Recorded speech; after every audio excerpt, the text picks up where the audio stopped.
du café, des nénés et des tas de bonnes choses.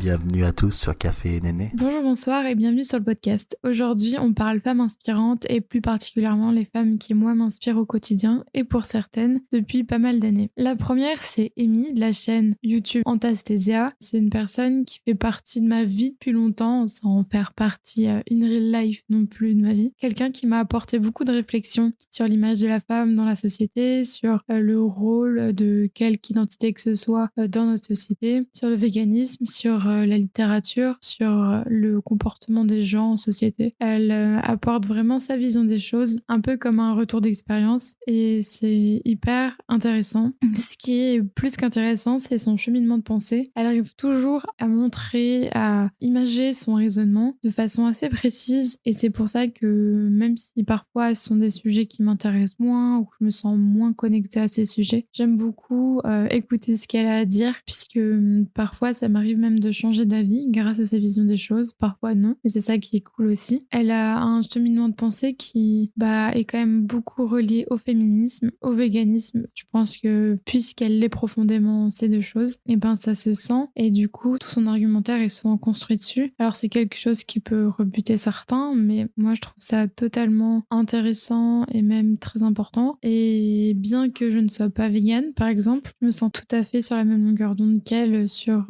beaucoup de sujets. Et même ça m'est déjà arrivé, je sais que pour certaines personnes c'est assez désagréable, mais ça m'est déjà arrivé de me sentir un peu taclée, un peu jugée par ses propos. Mais je trouve aussi que c'est bien de sortir de sa zone de confort, et ça fait pas de mal d'être confrontée à ses faiblesses. Elle est pas là non plus pour tirer les oreilles des personnes, mais c'est vrai qu'elle a une vision assez frontale, et elle est pas là non plus pour caresser les gens, pour leur dire des mots doux et leur dire des fausses choses. Elle est là pour dire des choses impactantes, des choses vraies, et des choses pour simplement donner de l'information, de la culture aux gens. Ensuite, en second, il y a Leslie Grano, qui est donc Leslie du compte Instagram SPM ta mère, qui est une femme que je trouve totalement incroyable, même si c'est pas un adjectif hyper facile à comprendre, ni très terre à terre. C'est une jeune femme qui a, pour moi, à mes yeux, apporté beaucoup d'informations et de valeur à tout ce qui touche les règles, puisqu'elle met en avant le syndrome prémenstruel qui touche pas mal de femmes, pas toutes, qui est tout simplement, on va dire, les humeurs, ou quand je dis les humeurs, c'est l'état, le mood dans lequel on peut se sentir avant les règles, même pendant, et ça passe de ne pas se sentir belle à avoir des envies suicidaires assez graves. C'est quelque chose qui est encore peu connu. C'est vrai que on a toujours associé les règles à déjà quelque chose de tabou, mais en plus de ça, il y a eu cette phrase longtemps en mode t'as tes règles, genre t'es mal luné, etc. Or, chimiquement, il se passe des choses dans le corps et mentalement aussi, et c'est cool de réussir à creuser sur ce sujet et arrêter d'être perdu et en totale reconstruction chaque mois. Moi, c'est un sujet qui me parle beaucoup, vu que chaque mois c'est la merde, mais je sais que c'est pas non plus le sujet universel pour tout le monde. Il y a des personnes qui vivent très bien leurs règles, et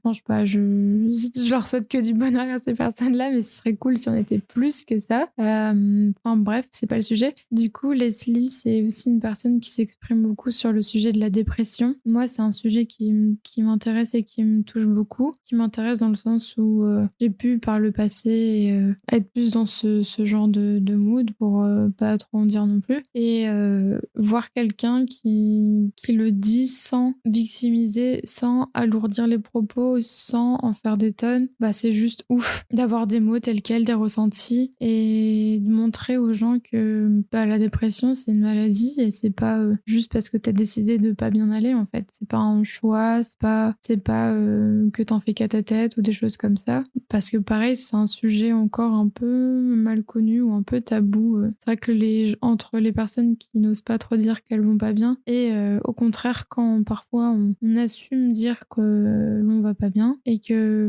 les personnes en face sont totalement imperméables à ça, ne savent pas quoi dire ou ne savent pas quoi faire, ça crée aussi d'autres problèmes. Donc c'est vrai que avoir quelqu'un qui s'exprime sur ce sujet, qui en plus de cela apporte des solutions, c'est vraiment cool d'avoir ce genre d'infos. Voilà. Merci beaucoup Leslie. Ensuite, on a Isadora et Marisa qui sont du coup deux youtubeuses culinaire, lifestyle, comment dire. Elles sont quand même axées sur ce qui va être alimentation saine, puisque de base, elles ont créé leur boîte qui s'appelle Snackies, qui était une box mensuelle de snacks sains pour un goûter sain ou pour une pause du matin un peu pas cracra. Et c'est hyper cool, c'est qu'elles ont développé en plus de ça du coup une chaîne YouTube où elles ont délivré un maximum de contenu, notamment des recettes. Et elles ont une approche totalement, c'est chelou de dire ça, totalement classe moyenne, comment dire ça. Pas du tout poète-poète de l'alimentation saine. Elles sont pas là à dire 5 baies de goji le matin, enfin un peu le cliché qu'on reproche souvent aux gens de l'alimentation saine. C'est-à-dire que oui, elles vont parler flocons d'avoine, oui, elles vont parler lait végétal, etc. Donc je le prends pas du tout dans un critère de que ce soit l'exemple même de l'alimentation saine, c'est pas ça, c'est que elles donnent des recettes et de la connaissance, mais adaptable pour tout le monde, clairement. C'est-à-dire, elles mettent en avant le système de batch cooking, qui est, elles appellent ça meal prep, c'est-à-dire qu'elles préparent tous les week-ends tant de repas qui normalement, si tu le fais ça le dimanche, ça dure au moins jusqu'au mercredi, et du coup t'es tranquille, etc. En fait, le but de ça, c'est de manger de façon hyper gourmande de très bons repas, mais avec des aliments bons pour le corps et pas transformés ni préparés. Et ça, c'est accessible vraiment pour tout le monde, puisque elles-mêmes, elles font leurs courses à Lidl pour le plus gros, les fruits et légumes au marché et les produits un peu moins accessibles dans ces deux endroits-là en Biocoop. Donc, pour les produits un peu plus compliqués à trouver. Toutes les recettes sont simples, cool. Moi, c'est vrai que j'ai de plus en plus préparé mes repas depuis que je les suis, même si avant, j'ai toujours préparé mes repas. Mais je sais pas, c'est des recettes un peu plus cool, un peu fun, qu'on voit pas ailleurs, et c'est pas des recettes bullshit où tu le fais, ça ressemble pas du tout. Pareil, leurs photos, elles sont très bien, elles sont très jolies, mais ça se voit que c'est pas des photos trop retouchées, ni quoi que ce soit, c'est des photos qu'elles font à l'iPhone, qu'elles retouchent un peu, qu'elles recadrent, et voilà. Et franchement, c'est ça qui est cool aussi, tu sais ce que tu vas manger, tu sais comment le faire, et en fait, elles sont vraiment très nature. C'est ce côté spontané, gentil, bienveillant, et surtout pas prise de tête, qui est trop cool avec elles. Dernièrement, elles ont fermé leur entreprise de snacks sains et elles ont monté une autre entreprise plus générale par rapport à l'alimentation qui s'appelle Intention, qui est d'ailleurs le nom de leur podcast, qui est pas mal du tout. Et donc, qui est monté par Kinoko, qui tient un podcast aussi, qui est vraiment pas mal du tout. Mais ouais, franchement, hyper cool. C'est deux jumelles et elles envoient vraiment des bonnes ondes et elles sont hyper cool. Ensuite, il y a Juliette Katz, qui est plus connue sous le nom de Coucou les Girls sur YouTube, sur Facebook, enfin bref, voilà, partout. Et donc, c'est une comédienne qui fait plutôt dans tout ce qui est humour. Donc, elle a un personnage dans Coucou les Girls et du coup, c'est pas de ce personnage-là vraiment dont je veux parler. En fait, je veux vraiment parler de la personne, de la créatrice de contenu, Juliette Katz en elle-même, pas Coucou les Girls, qui m'inspire beaucoup, puisque elle aussi a ce côté très nature, très pas langue de bois. C'est vrai que elle peut parler souvent de sa vie librement, bien qu'elle a le côté vie privée qui met des barrières, que ce soit sur son couple ou autre, enfin, ce qui est tout à fait compréhensible, mais elle a un côté très j'ouvre mon cœur, j'ai rien à cacher, et sur des sujets pareils, toujours un peu où les gens sont tabous, font des chichis et tout. Donc elle parle sans problème de tous les sujets féminins, mais elle parle aussi de ce qu'elle pense de la vie de tous les jours, que ce soit quand on parle ça, du backstage YouTube ou autre. Et en fait, moi, ce qui m'inspire le plus, c'est toute son ouverture d'esprit sur dire le débat du poids. C'est-à-dire que Juliette, c'est quelqu'un qui est en surpoids et elle s'exprime ouvertement sur le fait d'être grosse. Et ça me fait bizarre de dire ça, mais c'est les mots qu'elle emploie, du coup, je suppose qu'elle est OK avec ça. En fait, c'est vraiment tout l'aspect regard grossophobe de la société qui est abordé. Je sais pas, elle a une force comme ça, ou je sais pas, moi, quand je l'écoute parler, genre, je suis trop motivée, notamment. Enfin, ça va être plus,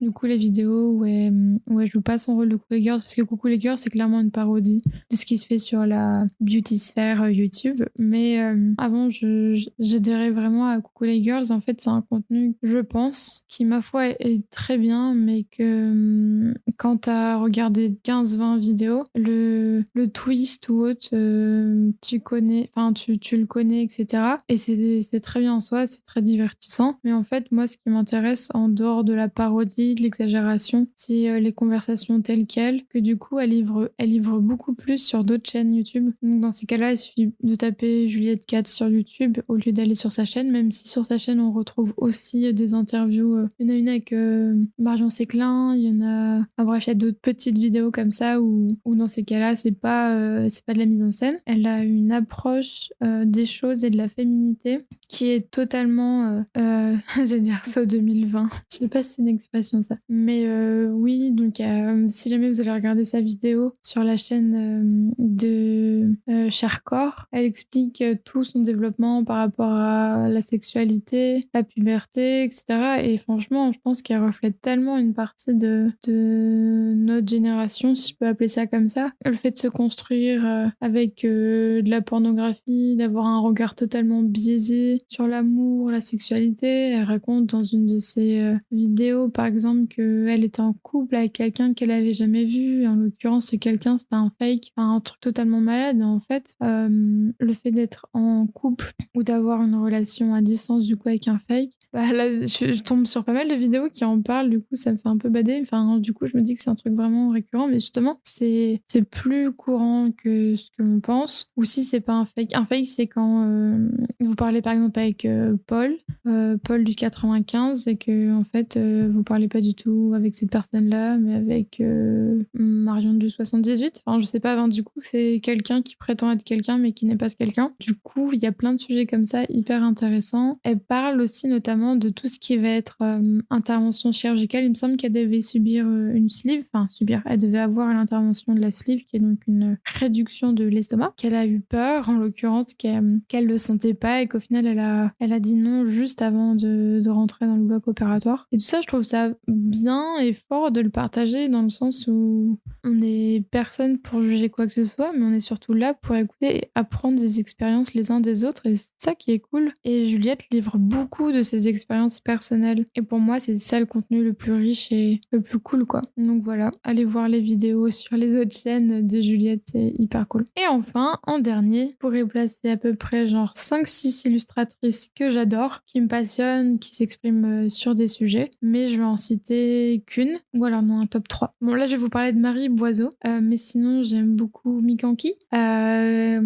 du coup Clémentine, j'aime beaucoup About Evie, ou About Evie en français, qui est archi cool, et évidemment Eugénie D. Art, franchement, qui est incroyable. C'est des filles du coup qui s'expriment sur des sujets évidemment fondamentalement féministes, des sujets qui évidemment résonnent en moi. C'est pour ça que je les suis et que je les soutiens autant. En fait, c'est dur de faire la part entre créatrice de contenu et toi, ta vraie personne. Comment tu t'exprimes sur un sujet, puisqu'évidemment tu t'exprimes forcément un peu quand même à travers tes illustrations, à travers ce que tu fais. Et c'est des personnes hyper inspirantes qui témoignent d'une bienveillance et d'une gentillesse incroyable. Et je sais pas, je me sens apaisée quand je regarde leurs illustrations, et surtout hyper motivée. Donc voilà. Donc là, je vais vous parler de Marie Boiseau, qui est une illustratrice que j'ai découvert grâce à une amie, Marion, si tu passes par là,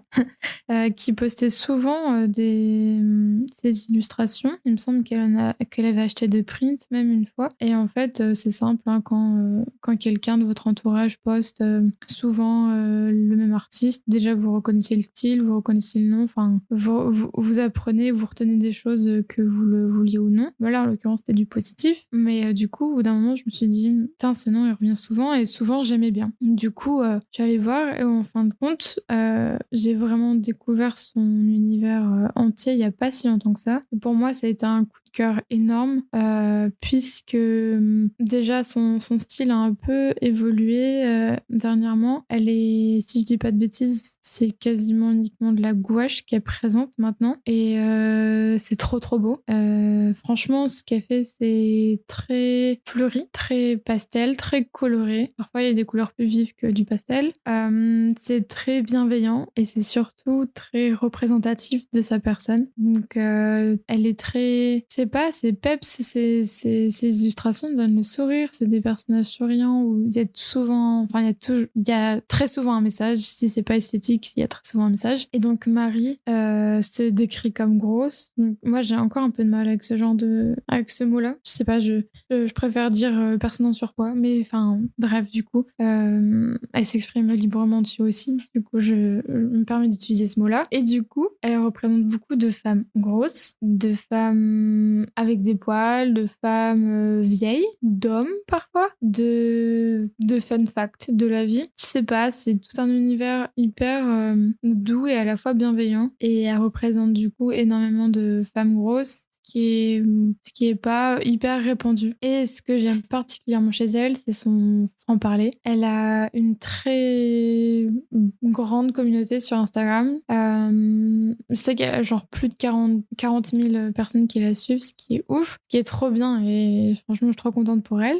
Et elle a sorti une vidéo l'autre coup où justement, elle apprend à tout le monde que clairement, elle vit pas de l'illustration, bien que ça choque pas mal de personnes du fait de sa grande communauté. Et franchement, allez la voir en vidéo. Elle fait des stories aussi sur Insta, mais allez la voir en vidéo, c'est trop cool ce qu'elle fait. Il y a pas, en plus, il y a pas, c'est pas qu'il y a pas énormément de vidéos, il y a des vidéos, mais vous pouvez toutes les regarder puisqu'il n'y en a pas non plus 18 000. Et franchement, elle dégage, je sais pas, de la joie, de la spontanéité. Et donc elle parle à cœur ouvert concernant le fait qu'elle ne gagne pas assez pour vivre de sa passion. Et elle parle aussi des contrats, j'allais dire bien juteux, chelou à dire, un gros contrat qu'elle avait refusé dernièrement avec Jarlinéa, que d'autres illustratrices que j'aime bien, mais que du coup je suivais plus trop, mais du coup ça me conforte dans mon idée que, enfin bref, je sais pas si c'est un raisonnement hyper sain, mais par exemple une illustratrice beaucoup que je l'aime toujours, hein, c'est pas pour ça, mais par exemple comme Agathe Sorlet qui a ce trait de dessin en outline avec juste des cheveux et une petite tête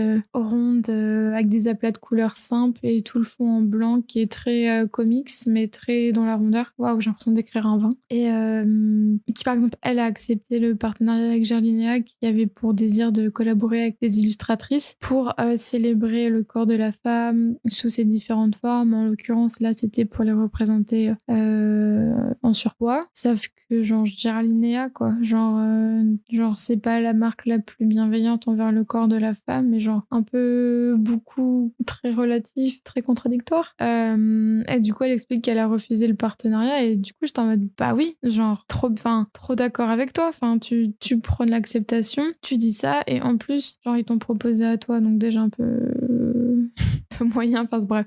Mais du coup, genre, ça fait plaisir de voir le principe, l'éthique des personnes. Ça fait un peu mal au cœur pour elle, puisque bah, du coup, elle touche pas cette somme d'argent. Mais genre, c'est là où tu vois les personnes qui sont aussi derrière ces comptes, derrière les créations. T'es en mode, bah ouais, grave, genre, ouais, Marie, franchement, t'as géré sur ça. Et d'autres personnes ont un peu moins géré. Après, je suis nobody, enfin, je suis personne aussi pour juger de quoi que ce soit. C'est juste d'un point de vue objectif. Par exemple, Agathe Sorlet, que j'aime toujours beaucoup, représente quasiment jamais des femmes en surpoids, des femmes grosses. Par exemple, contrairement à Cécile Dormeau ou Marie Boiseau. Et je sais pas, du coup, elle en a représenté pour cette collab, mais ça avait moins de sens. Enfin, de base, cette collaboration n'a pas de sens vu que autant représenter des femmes au corps plus fin, si c'est pour correspondre à Gerlinia, qui est censé, qui prône, enfin c'est pas qui est censé, qui prône quand même le régime. Donc ouais. Donc Marie Boiseau, gros coup de cœur, intersidéral. Voilà, c'est les femmes qui m'inspirent le plus en ce moment. Je me demande vous, c'est qui toutes ces personnes qui, je sais pas, vous mettent du baume au cœur, vous motivent. Je sais pas, moi par exemple, quand je vais sur l'Instagram de Leslie, à chaque fois, genre j'ai une espèce de dynamique comme ça en mode putain, je vais taffer sur mes projets à côté, genre je vais trop réussir, dans le sens où je suis trop motivée pour travailler dessus. Et ouais, je suis dans une sorte de dynamique hyper productive. Donc voilà, vous dites-moi s'il y a des personnes comme ça qui vous inspirent, et j'espère vous avoir fait découvrir quelques comptes. Pour la plupart, ce sont des comptes YouTube ou Instagram. Donc voilà, merci beaucoup de m'avoir écouté jusqu'ici et je vous dis à très vite. Au revoir.